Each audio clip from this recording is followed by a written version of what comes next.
Welcome everybody to the Student Social Work Hub chat with me, Duane Phillips. Today I've got a guest I'm really excited to interview. So I would like to introduce Dr Jess Langston. And thanks for joining us today, Jess. Oh, thanks for inviting me. So as the show runs, we have 3 questions. First question is more focused on you. The second is about social work theory and practices.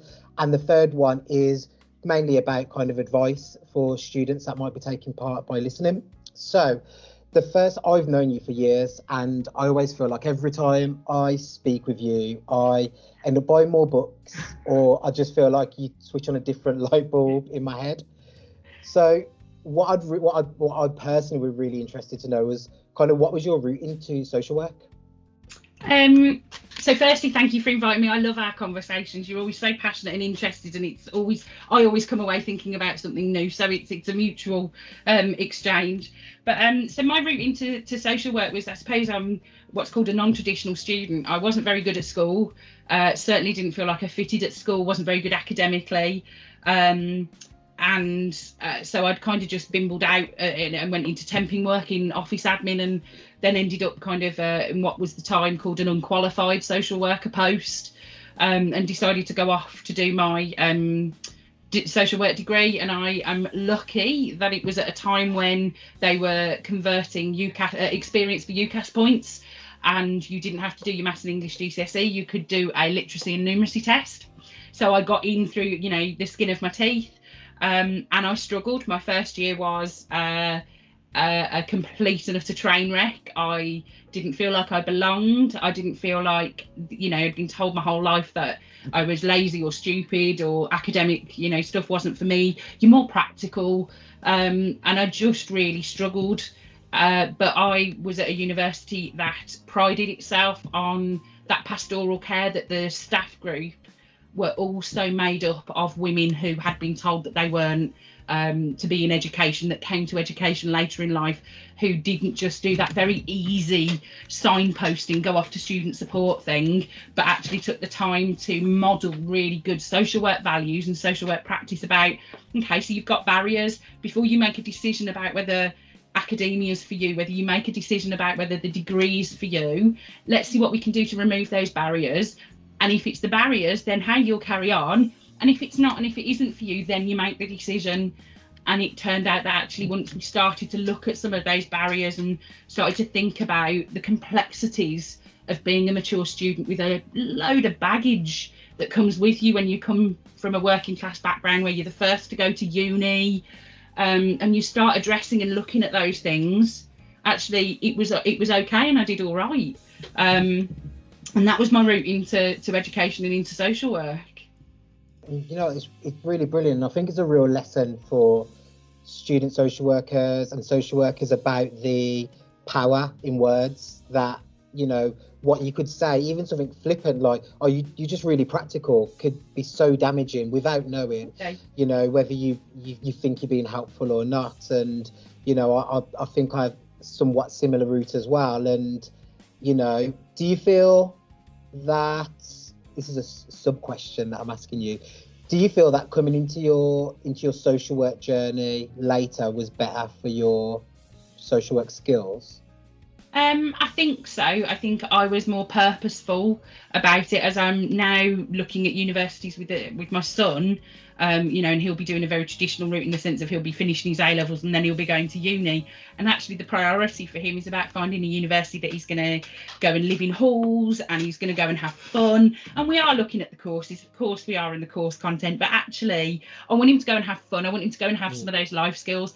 When I went to uni, I'd got a mortgage and 2 small children, and my priority wasn't about making friends, although I did make some friends that we're still very, very close now, some considerable time later. But actually I was far more purposeful about the fact that that's why I was there. And so I think it is different. I'm not saying that it's better. I mean, I don't know whether you're aware, but traditionally, previously, we had an age cut off, so you couldn't apply for the course until you'd reached a certain age, because there was a recognition that you needed personal experience. And I'm pleased to say we've shifted away from that, because the last thing we need is social workers who base their practice on personal experiences. But I do think that there is a quality that we don't talk about, or not a quality of experience that we don't talk about for mature students. For the ones that do come and are going, right, I'm here to learn. I'm here because actually, I'm going to get my work done. I'm not going to cram my essay on a Sunday night because I spent all day Friday and Saturday at the pub. Not that you can at the moment, but I think there is. But there's swings and roundabouts. I would never want to deny anybody at 19 the opportunity to come and do social work at all.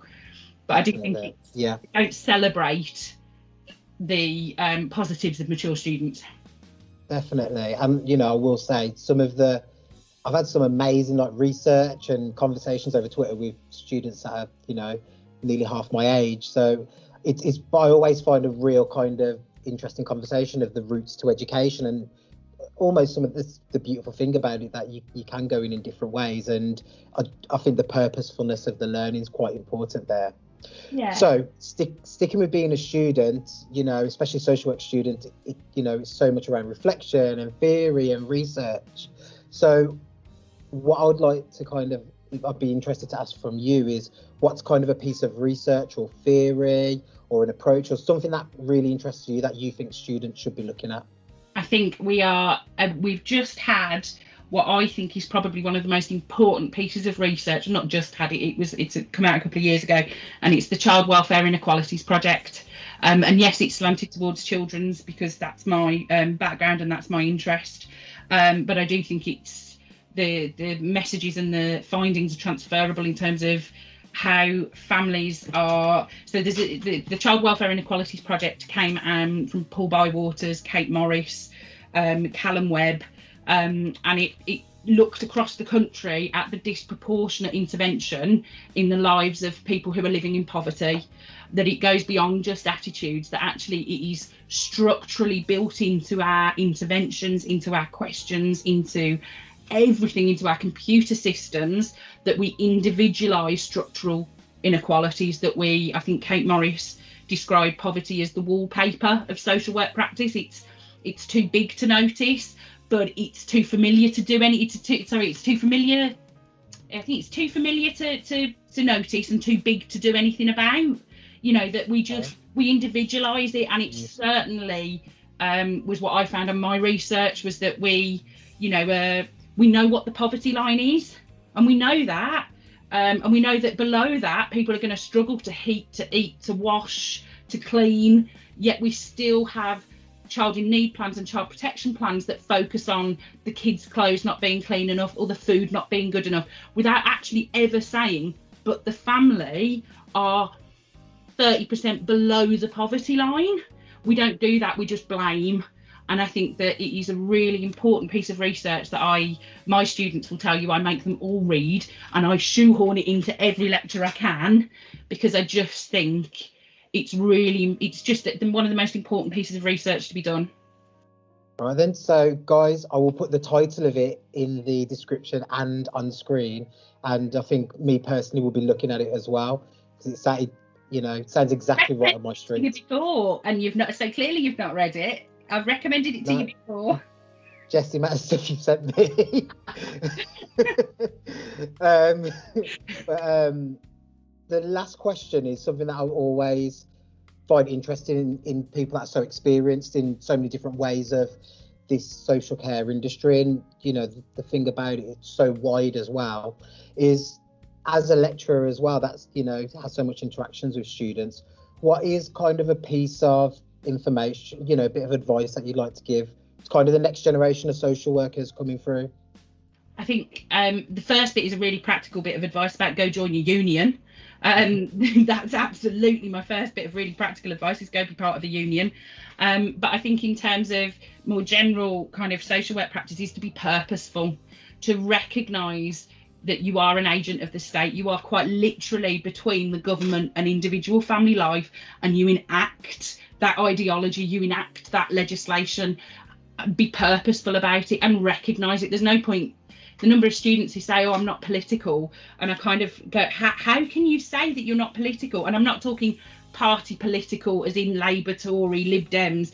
I'm talking political with, as in a general sense, that you are taking a job that you are training for a job, you want to be in a role that is regulated by the government, that is created by the government, that enacts government policy and that enacts government legislation and ideology, you have to be purposeful about that and recognise what you're doing. And I think sometimes that bit's missing. And I think that's when I find, and I speak to students who are struggling or going, I'm not sure I can do this, is because actually, what is this? And they fail and struggle to recognise and marry those two up, because actually that a lot of our values don't meet the ideology. And unless we're honest about that and we think about how we're purposefully going to be social workers, if we don't do that bit of the journey, if we just miss an acknowledgement that social work is difficult, it is full of tensions and conflict, actually our values don't align with a lot of government agenda. The values that we are regulated against do not align unless we have a purposeful conversation about that and recognise it. And that conversation can be with ourselves, but unless we are purposefully thinking about how we mitigate those tensions, how we mitigate the conflict in the social work role between government and family life, that actually that's when we start to struggle with the burnout, because actually the job isn't what we think. I'm really struggling with what I'm doing. This doesn't feel right, because we're missing that bit of the journey that says, actually, some of the stuff that I'm being made to do actually doesn't sit with what I'm being regulated against. And I think that's the bit that I tell my students about: be purposeful, think about what you're doing, think about where your actions are coming from. When you trace them back, are they coming from your values, or are they coming from government agenda? Are you bothered about the size of that family's TV because you have been told that families on benefits are feckless?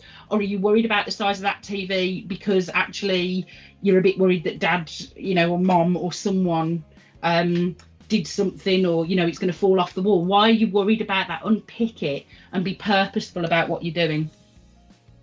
It's probably one of the best pieces of advice I've heard. And my lecturer this year said something very similar about when we were looking at paradigms and about where we kind of sit in the social order. And actually social workers can't be necessarily radical because of that saying, you are an agent of the state. You can do radical moves and little radical things, but you are ultimately in that box. And that really helped me, as someone that's worked with families forever, it really helped me really think about, really reflect on what we're doing. And I think that's such a powerful piece of advice. I think social workers going in should be one of the first things you should be reflecting on and be thinking about. Because if we miss that out, if we miss out that actually what we're doing is filled with conflict, what we're doing is filled with tensions, we are told, our social work standards say that we must uphold social justice, we must tackle inequality, but actually we have a legislative framework and a government agenda that promotes inequality, that actually has no regard for social justice. If we don't recognise that we're being pulled in very different ways and we miss that bit out within the conversations with ourselves, we start to think, well, we're not good enough at doing this. Well, why can't I do this? But the second you say, I am in an impossible situation here, we can start to breathe a little bit and go, we're in an impossible situation. This is really difficult. What can I do to mitigate it for people? What can I do to mitigate it for myself? And I think when I see social workers burn out, a lot of it is around the fact that they don't recognise the pulling in every way, they don't recognise the conflict and tension, and therefore it ends up being internalised, and it's a fighting battle against I don't know, there's so many analogies, swimming upstream or whatever else. We need to acknowledge it. I think that's brilliant. I hope that really gives a lot of people kind of a bit of food for thought. So the next thing I would like to ask, well, actually first off, thank you again for giving up your time, because I know you're a very, very busy doctor.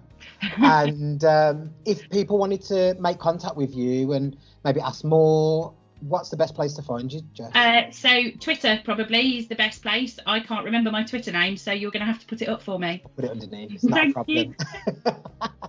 And if anyone wants to find me on Twitter, I am Duane_Phillips_, and I'm also part of the Student Social Worker Hub, which is at SW Bohemians. So you can get in contact with us there. We also have an email address, which is studentsocialworkers@outlook.com. And thank you for listening, watching, hearing us today, and hope you get to see some more of our content soon. Thank you very much, and thanks again, Dr. Jess. No problem, Jay. Thanks for Take care. inviting me.